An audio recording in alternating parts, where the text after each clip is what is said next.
Hello guys, this is me only और इस channel पे मैं वीडियोस बनाता हूँ सेल्फ इम्प्रूवमेंट और रिलेशनशिप एडवाइस के बारे में। आज की मेरी वीडियो का टॉपिक है what to do when you lost your self worth from loved one. क्या करें जब आपने अपनी अहमियत ही खो दी उस इंसान से जो आपको प्यार करता था। इस टॉपिक पे बात करने से पहले मैं कहूँगा प्लीज़ सब्सक्राइब कर दो मेरे चैनल को ताकि आने वाली हर एक वीडियो आपकी हेल्प कर सके। अगर आपको पेड कंसल्टेशन बुक करनी हो, you can contact me on Instagram, link जो है वो डिस्क्रिप्शन में है। क्या ऐसी गलतियां आप करते हैं जिसकी वजह से वो इंसान भी आपको छोड़ के चला जाता है जो आपसे प्यार करता था, जो आपके साथ जन्म जन्म के वादे करता था साथ रहने के एंड ऑल दैट। पहली गलती जो आप करते हैं वो ये कि आप बहुत ज़्यादा नीडी बिहेवियर शो करते हैं, स्पेशली मेन। अगर आप एक मर्द हैं और अगर आपके पास 24 घंटे में इतना टाइम है कि आप 24 घंटे में उसके साथ कॉल पे लगे हुए हैं, मैसेजेस पे लगे हुए हैं या उसको घुमाने लेके जा रहे हैं, स्पेशली अगर आप अर्ली 20s में हैं, ठीक है, और अगर आपके पास इतना टाइम है कि उसको 5 से 6 बार आप वीक में डेट पे लेके जा रहे हैं, तो इट मीन्स आपका कोई फ्यूचर नहीं। एंड ये चीज़ वो लड़की भी समझती है। लड़कियां बहुत समझदार होती हैं बॉयज़ से, मेन से, ठीक है। लड़कियां बहुत ज़्यादा समझदार होती हैं इस मामले में, ठीक है। मर्द का जो दिमाग है ना, वो कुछ टॉपिक्स के ऊपर आके बंद हो जाता है जो कि मैं खुल के बता नहीं सकता, और आप समझ सकते हैं क्या कहना चाह रहा हूँ। क्योंकि मर्द जो है ना, वो बस उसके लिए लव शायद वो एक ही चीज़ होती है और वो उस एंगल से ज़्यादातर सोचता है। इसीलिए वो खूबसूरत लड़की के पीछे ज़्यादा अट्रैक्ट हो जाता है, भले उसका दिमाग हो या ना हो, भले वो पढ़ी लिखी हो या ना हो। और अक्सर ये गलतियाँ करते हैं लड़के और बाद में पूरी ज़िंदगी पछताते हैं। आपने उसका करेक्टर नहीं देखा, आपने लुक्स देखे और आप उसके पीछे पड़ गए। और फिर आप इतने नीडी बिहेवियर शो करते हैं, इतना ज़्यादा चेस करते हैं कि जिसकी वजह से वो आपको छोड़ जाती है। और लड़कियां क्यों छोड़ती हैं आपको? बिकॉज वो आपको बेस्ट ऑफ द बेस्ट देखना चाहती हैं। न जाने मैं कितनी बार बता चुका हूँ ये बात कि लड़कियां आपको बेस्ट ऑफ द बेस्ट देखना चाहती है। आपकी वाइफ, आपकी गर्लफ्रेंड चाहती है कि आप दुनिया के सबसे बेस्ट इंसान बनो, लुक वाइज, जब आप बोलो तो भी सबसे अच्छे लगो, आप सबसे ज़्यादा पैसे कमाओ, आप सबसे ज़्यादा सक्सेसफुल हो, वो सब कुछ ये चाहती हैं। लेकिन मैन का मसला ये कि मैन डिस्ट्रैक्ट हो जाता है, मैन ये बात भूल जाता है, ठीक है। वो बहुत ज़्यादा चेस करने लग जाता है, वो हर टाइम जान जान करने लग जाता है, वो हर टाइम बोलता है मैं तुम्हें खुश करूँगा, हालांकि उसकी नीयत बुरी नहीं होती, वो दिल से ये बोल रहा होता है। लेकिन लड़कियों को ये चीज़ अच्छी नहीं लगती, आपकी वाइफ को ये चीज़ अच्छी नहीं लगती, वो आपको बैलेंस में देखना चाहती है। इसलिए don't back and don't chase. अगर आप चाहते हैं कि जो आपकी वर्थ चली गई है वो वापस आ जाए, तो पहला स्टेप ये है कि स्टेप बैक लें। डोंट बैक, डोंट चेस, थोड़ा स्पेस दें उनको ताकि उनके दिमाग से ये थोड़ी नेगेटिव यादें मिटे। और सेकंड अच्छी बात ये है कि जब आप स्पेस देते हैं तो उनके दिमाग में जो ये मेमोरीज होती है ना कि यार ये नीडी है, तो जब वो आपसे थोड़ा दूर जाते हैं और आप कांटेक्ट उनसे नहीं करते, तो उनको लगता है कि यार ये भी स्ट्रॉन्ग मैन है, ये इमोशनली स्ट्रॉन्ग मैन है, because women's love emotionally strong man, ठीक है। पहली बात ये कि आपने उनको स्पेस देना है। सेकंड भी सेम है, सिमिलर है कि अगर आप चेस करेंगे और ज़्यादा तो आपकी वर्थ जो है वो जाती जाएगी, जाती जाएगी, जाती जाएगी, जाती जाएगी, और इतनी चली जाएगी कि फिर वो कभी वापस नहीं आएंगे, ठीक है। अगर थोड़ी बहुत आपकी अभी भी वर्थ है, आपको लगता है, तो फॉरन स्पेस दें, फॉरन रिलेशनशिप में। और ये बात मैं दोनों जेंडर्स के लिए कहने जा रहा हूँ। रिलेशनशिप्स में जब आपको लगे कि आपका पार्टनर आजकल इरिटेट हो रहा है और वो आपको रेड फ्लैग्स नज़र आने लग जाते हैं कि वो ज़रा सी बात पर गुस्सा करेंगे, आप उनके साथ वैसे ही जोक करेंगे लेकिन अब उनको हंसी नहीं आएगी बल्कि गुस्सा आएगा, या स्पेशली हस्बैंड एंड वाइफ में ये चीज़ें बहुत होती है कि वो चीज़ों को उठा उठा के फेंकती है और खाम में उन चीज़ों पर गुस्सा करती है जो आपको लगता है कि यार इसको आज क्या हो गया। और अक्सर मर्दों को ये बात समझ नहीं आती कि इसको आज क्या हो गया। उसके बैक ऑफ द माइंड कोई और रीज़न होती है। मे बी उसका कोई ख्याल ऐसा होता है जो उसको लगता है कि उसकी ज़िंदगी बर्बाद हो रही है आपके साथ रह के, या उसका फ्यूचर अच्छा हो सकता था, या उसने अपनी किसी कॉलेज की सहेली से बात की और उसने बताया कि वो तो यूएस शिफ्ट हो गया और उनका हस्बैंड बहुत अच्छा है। तो वो एक जो इनर जेलसी होती है वो खुल के बता तो नहीं रही, लेकिन वो है उसके बैक ऑफ द माइंड, जिसकी वजह से उसको कुछ भी अच्छा नहीं लग रहा। सो एज ए ह्यूमन हम बहुत ज़्यादा इनवे करते हैं, यानी कि उर्दू में इसे कहते हैं हसद करना, जेलसी हमारे अंदर बहुत है, और ये दोनों जेंडर्स में है, और मेन में थोड़ी ज़्यादा होती है। मेन में इतनी ज़्यादा होती है इनवे जेलसी कि वो एक दूसरे को कत्ल करने पे भी तैयार होते हैं। अक्सर सिग्नल पे कोई कार वाला आपकी कार के बराबर से तेज़ी से गुजर जाता है तो मैन पागल हो जाता है कि इसको मैं छोड़ूंगा नहीं, ये कैसे मेरे से आगे निकल गया। हालांकि इसके पीछे कोई रैशनल रीज़न नहीं है, जाने दो, इसलिए ये बाइकों पे अक्सर आपने ये चीज़ नोटिस की होगी। क्यों होती है? क्योंकि मेन आर इनवियस क्रीचर, हसद बहुत ज़्यादा होती है, दोनों जेंडर्स में होती है, मेन में थोड़ी ज़्यादा होती है। ठीक है, सो ऐसी सिचुएशन में दिमाग काम करना छोड़ देता है आपके पार्टनर का, तो इसलिए वो फिर आपको भी पसंद नहीं करते। उनका दिमाग वहाँ अटका होता है कि मेरी लाइफ वैसी क्यों नहीं है, या मेरी लाइफ में ऐसा क्यों हो रहा है। और आजकल के सोशल मीडिया के दौर में हमारा मूड बहुत स्विच होता है, स्विंग होता है। जब आप इंस्टाग्राम खोलते हैं और किसी मॉडल को या किसी सक्सेसफुल इंसान को देखते हैं तो आप सोचते हैं कि मैं ऐसा क्यों नहीं हूँ। उसके पीछे हम इस चीज़ को नहीं समझते कि सर्कमस्टेंसेस बहुत मैटर करते हैं।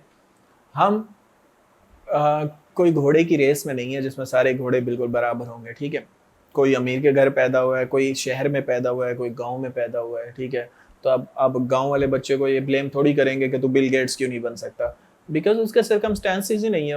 उसके गांव का जो सबसे अच्छा स्कूल भी है वो भी उतनी अच्छी एजुकेशन नहीं दे सकता जो न्यूयॉर्क या लंदन का बेकार से बेकार स्कूल दे रहा होगा। ठीक है, सो सर्कमस्टेंसेस, जगहें, माहौल, ये चीज़ें बहुत मैटर करती हैं। इसलिए कभी आप खुद को ब्लेम मत करें। ये एक सबक भी देना चाहता हूँ आप लोगों को, बिकॉज लोग ज़्यादातर डिप्रेशन में, मेरे पास तो हर तरह के मरीज़ आते हैं कि मेरी लाइफ बहुत बेकार है। हालांकि वो बहुत लाइफ में अच्छा कर रहे होते हैं, लेकिन बिकॉज उनका कोई दोस्त या कोई जानने वाला उनसे 10 गुना ज़्यादा पैसे कमा रहा है या लाइफ को अच्छे से कर रहा है, तो वो अपनी अचीवमेंट्स को भूल जाते हैं। मेरा एक स्टूडेंट था, मैं आपको बताता हूँ फनी स्टोरी, थोड़ी वीडियो लंबी हो जाएगी लेकिन ये स्टोरी लाजमी सुने। एक मेरे पास स्टूडेंट की कॉल आई, उसने मुझे सब कुछ बताया, रिलेशनशिप ये वो।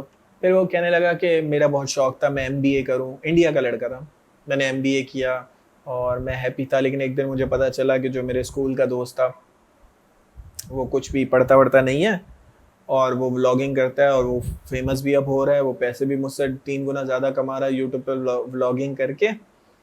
और वो रिसेंटली थाईलैंड गया हुआ था और वो दुनिया घूम रहा है और ये वो, और उसके बाद पैसा भी आ गया है, उसको तो पढ़ाई भी नहीं करनी पड़ी। और मैं बहुत डिप्रेशन में चला जाता हूँ सर ये सोच के। मैंने बोला यार तुम्हारी ख्वाहिश क्या थी? MBA करना तुम्हारे लिए वो एक ड्रीम था, तो तुम्हें खुश होना चाहिए, तुमने अपना ड्रीम अचीव किया है। अगर हाँ तुम्हारे दिमाग में पैसा कमाना ड्रीम होता तो मैं भी शायद फिर तुम्हें भी कोई मेथड अलग अपनाने पड़ते, लेकिन तुम कह रहे हो कि मेरे दिमाग में MBA करना मेरा ड्रीम था। सो इसलिए आपको अपने वाई से जुड़ा रहना चाहिए। आप कोई चीज़ क्यों कर रहे हैं, क्योंकि अगर आपको पता हो आप कोई चीज़ क्यों कर रहे हैं, तो अगर आपको फॉर एग्जांपल पैसे कमाना आपका लक्ष्य है या डेस्टिनी है या क्या कहेंगे उसे, आपका गोल है, तो फिर लाजमी नहीं कि वो MBA करके ही आप पैसे कमाएं। ठीक है, और भी बहुत से तरीके हैं। तो अगर कोई बहुत अलग तरीके से कमा रहा है तो इसका मतलब ये नहीं कि आपको ये सोचना चाहिए कि यार ये कैसे हो गया। हो सकता है, इस वर्ल्ड में बहुत कुछ हो सकता है। सो टॉपिक पता नहीं कहाँ से कहाँ निकल गया। बस मैं ये बताना चाहता था कि जेलस मत हुआ करें, रैशनली सोचा करें कि कोई चीज़ आपको क्यों चाहिए। क्या आपको उसके वाला पैसा चाहिए, या उसकी वाली शक्ल चाहिए, या उसके वाले सर्कमस्टेंसेस चाहिए? जो भी चाहिए उसके ऊपर वर्क करें। आपको बिल्कुल वैसा नहीं बनना, आपको कोई एक चीज़ उसकी चाहिए होगी, उस इंसान की जिससे आप जेलस हो रहे हैं, तो इसलिए उसी पे वर्क करें, ना कि पूरा उसकी पर्सनैलिटी से जेलस होने लग जाए। ठीक है, तो इन दी एंड मैं ये कहूँगा कि don't be a victim in front of everyone. एक ये चीज़ भी कहना चाहूँगा, विक्टिम मत बने लोगों के सामने। ठीक है, हमारा मसला ये कि हम लोगों को अपनी परेशानियां बताते हैं, बड़ा उनको लगता है, हमें लगता है कि लोग हमदर्दी करेंगे हमारे साथ, लेकिन लोग हमदर्दी नहीं करते, उल्टा फूल समझते हैं। जो आपके क्लोज फ्रेंड्स भी हैं वो भी एक टाइम के बाद तंग आ जाते हैं। सो अगर आप बार बार ये कह रहे हैं कि मेरी ज़िंदगी बर्बाद है, या फ़लाँ ने मेरे साथ बुरा किया, या दुनिया मेरे साथ अन्याय कर रही है, बुरा कर रही है। तो इस चीज़ को समझें कि आप अपना नुकसान कर रहे हैं, आप अपनी वैल्यू गिरा रहे हैं। जो सक्सेसफुल लोग होते हैं वो कभी भी अपने आप को विक्टिम शो नहीं करते, बल्कि वो अपनी परेशानियाँ और छुपाते हैं और अपनी अच्छाइयाँ लोगों को बताते हैं। ठीक है? Take control of your life, अपनी ज़िंदगी का कंट्रोल अपने हाथ में रखने की कोशिश करें। जो चीज़ें आप कंट्रोल कर सकते हैं, ऑलमोस्ट 80% चीज़ें इस लाइफ की आउट ऑफ कंट्रोल है आपके, ठीक है? तो इसलिए उनके बारे में सोचना ही बेकार है। मैं आपको रेकमेंड करूँगा कि आप स्टोइक फ़िलॉसफ़ी को पढ़ें। स्टोइक फ़िलॉसफ़ी आपको ये बताने की कोशिश करती है कि जो चीज़ें आपके कंट्रोल से बाहर हैं, उन पे दिमाग लगाना या उन पे सैड होना, ठीक है, बहुत बेकार है। जैसे कि मैंने पहले कहा कि फॉर एग्जांपल कोई पर्सन है, वो दुनिया घूम रहा है, पैसे कमा रहा है, वो आपके आउट ऑफ कंट्रोल है, आप उसे कंट्रोल नहीं कर सकते, उसकी मर्जी वो जहाँ घूमे। तो इसलिए आप किस चीज़ पे कंट्रोल कर सकते हैं? आप इस चीज़ पे कंट्रोल कर सकते हैं कि आपके पास भी 24 घंटे हैं, 24 आवर। आप उसको इस तरह यूटिलाइज करें कि आप भी अपनी लाइफ को एंजॉय करें, आप भी पैसे कमाने के कोई तरीके सोचें, आप भी बाहर जाने के कोई तरीके सोचें, घूमने के। आपके पास भी 24 आवर है, उसके पास भी 24 आवर है। इस ग्राउंड पे आप दोनों बराबर हैं। तो इस चीज़ का फ़ायदा उठाएं, ना कि आप उन चीज़ों पे गौर करें कि उसके पास ये गाड़ी कैसे है और उसके पास ये फ्रेंड्स कैसे हैं, और ये आपके भी बन सकते हैं। उसके पास भी 24 घंटे हैं, आपके पास भी 24 घंटे, तो उनको यूटिलाइज करें अच्छे से। और आखिर में ये कहूँगा कि अगर आप अपनी वर्थ वापस चाहते हैं इस दुनिया में, अपने लव्ड वन से जो आपको प्यार करते हैं, तो इस चीज़ पर गौर कीजिएगा कि जब आप किसी के साथ रिलेशनशिप में जाते हैं तो उनके करेक्टर पे गौर किया करें, उनके स्टेटस पे नहीं। सबसे बड़ी प्रॉब्लम हमारी ये है कि हम स्टेटस की वजह से, शक्ल की वजह से, पैसे की वजह से लोगों को सिलेक्ट करते हैं और बाद में फिर पछताते हैं, क्योंकि आपने करेक्टर तो उनका जाना ही नहीं। अब वो पैसे वाला है, भले आपने उससे शादी कर ली, 1 महीने बाद आपकी लड़ाइयाँ होने लग गई। क्या पता वो ज़्यादा ड्रिंक करता हो, क्या पता वो बहुत गालियाँ देता हो, क्या पता वो बहुत लेज़ी हो, पूरा दिन सोया रहता हो, कोई काम धंधा ना हो उसका। तो ऐसे इंसान से आप तंग आ जाएंगी या आ जाओगे, दोनों को बोल रहा हूँ। तो इसलिए करेक्टर पे गौर किया करें, उसका इंटरेस्ट किन टॉपिक्स में है, वो किन टॉपिक्स के ऊपर ज़्यादा बात करते हैं। आप लोगों से बात करके उनको असेस कर सकते हैं कि उनका दिमाग कैसे काम करता है, उनका दिमाग किन चीज़ों की तरफ ज़्यादा अट्रैक्ट होता है। अगर उसका ड्रग्स की तरफ, फाइट की तरफ, फजूल चीज़ों की तरफ ज़्यादा अट्रैक्ट हो रहा है दिमाग, तो समझ जाए कि वो इनहेरेंटली अंदर से वो इंसान, उसका करेक्टर में प्रॉब्लम है। और करेक्टर में अगर प्रॉब्लम हो तो उसको सुधारना बहुत मुश्किल होता है। ठीक है, आप किसी की पर्सनैलिटी सुधार सकते हैं लेकिन करेक्टर नहीं सुधार सकते। सो इसलिए चूज़ करेक्टर, नॉट स्टेटस और रेपुटेशन। ज़्यादातर दफ़ा लड़कियां बहुत ये गलती करती हैं कि अगर एक लड़का कॉलेज में और लड़कियों को पसंद आ रहा है तो लड़की सोचती है कि यार बस इसी को बॉयफ्रेंड बनाओगी, और वो ये नहीं सोचती कि मे बी वो इस कॉलेज की लड़कियों को पसंद आ रहा है, मे बी फ्यूचर में वो हस्बैंड बनने के काबिल ना हो या साथ रहने के काबिल ना हो। लेकिन आप लॉन्ग टर्म नहीं देखती, आप रेपुटेशन देखती हैं कि उसकी रेपुटेशन अभी है तो ठीक है। सो इसकी वजह से आप बाद में पछताती हैं। So that's it for today. अगर आपने वर्थ अपनी खो दी है लोगों से, तो गौर करें क्या रीजंस हैं। कुछ इनमें से रीजंस हो सकती हैं और कुछ और भी हो सकती हैं।